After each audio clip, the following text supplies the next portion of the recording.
All right. Budget day. You better believe it. Keyword for today should be surplus. Should be. But surplus is what is meaningful to the government. Yes. To most people on the street. Yep. Especially taxpayer. Yeah. The keyword for today should be rebate. Yeah. Rebate. Yeah, absolutely. Everybody wants to know what's in it for them. Not for entrepreneurs like us, right? No, not for no. We only are concerned if we are making profits. That's a big if. And then if we get a break on our profits tax for the company. And John Zhang has been hammered by the crowd that he always lowball the surplus. Yes. And I've I this is the question I have, is that whether my big broad historical context.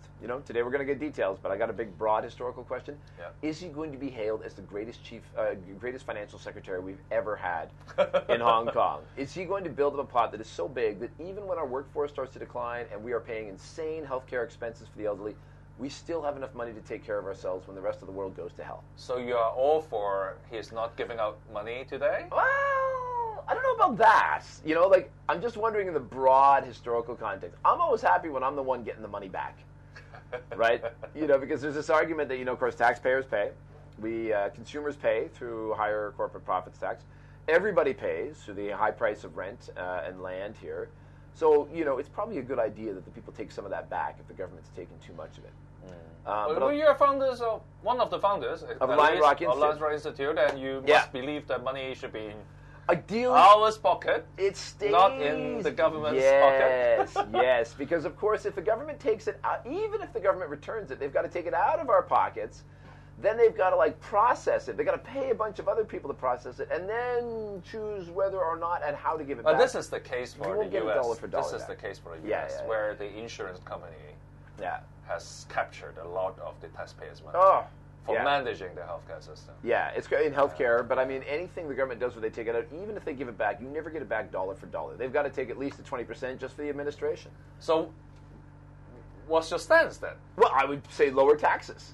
Lower taxes? I'm always a lower But the money, tax guy. How about the money? Should it give it back to us, or should it stay for rainy days in the future? Well, for the older population? Ideally, I would love to see it flow back to the people so they could invest it and make wise decisions about where it should go. Yeah.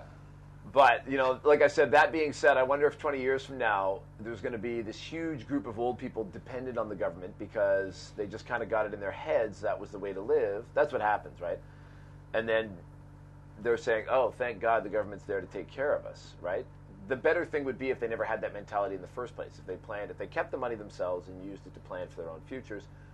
But I don't know if Hong Kong is still going that way. When you've got so many people that are used to getting, money to go to university, money for public housing is expected, money you kind of get that mentality where everything should flow from the government, and then you get to be an old person and you haven't saved anything, and bam, you're toast. You are dependent on the government.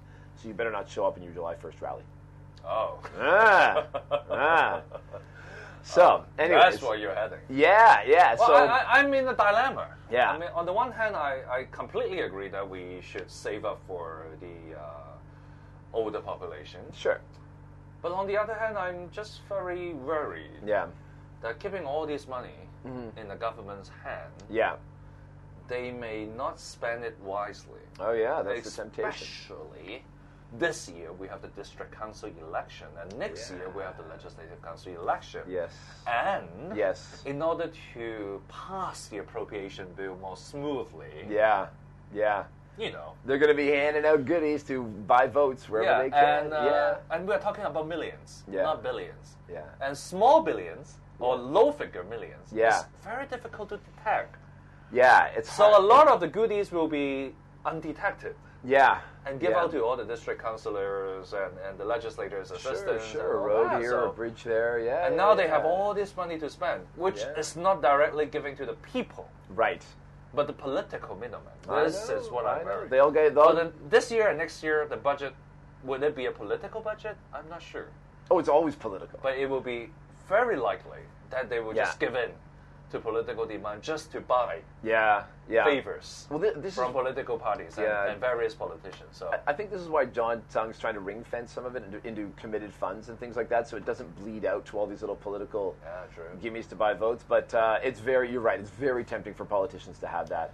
Yeah. So we got to be. Then of course they always give themselves a nice big raise. We'll see. So keyword for today: rebate. Yeah, but rebate. other than rebate, we must look at the small ticket items. Yeah, and we'll get into that, I guess, with our shows for the rest of the week. Yeah, and Friday too. All thanks, right. Andrew. You bet. See you. Take care. Ciao.